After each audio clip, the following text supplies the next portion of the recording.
Non, aujourd'hui, grosse journée dans ce concours parce que d'abord des candidats très haut niveau, Maurice Alexis, Pierre-Philippe Blot, Grégory Gavosic, vraiment des candidats vraiment très aguerris au concours. Moi, Mathieu Lestrade, Yann Maget, Clément Maillard, Jeanne Rutten, Steven Picot-Pourrouquier, vraiment des garçons et des filles qui ce matin en arrivant n'ont pas perdu de temps. Ils sont rentrés en cuisine avec beaucoup de détermination et beaucoup de sérénité en même temps, donc on les sentait très présents dans ce concours.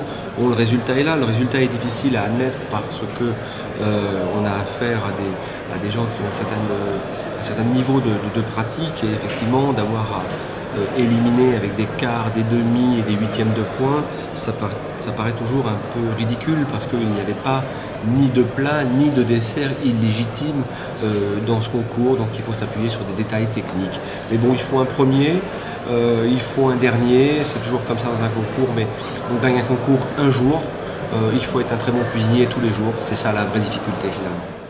Maurice Alexis, troisième, très belle prestation. Bon, on sent quelqu'un de déterminé, d'aguerri dans ce métier et un dessert assez surprenant avec un jeu de texture sur le mascarpone et sur un chocolat tout en puissance, peut-être un peu alourdi sur un chou ou un profiterole très chocolaté.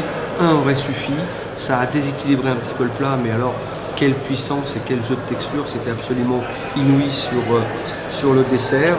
Ensuite, Jeanne Rutten, là on a affaire à quelqu'un qui a beaucoup de délicatesse dans sa cuisine.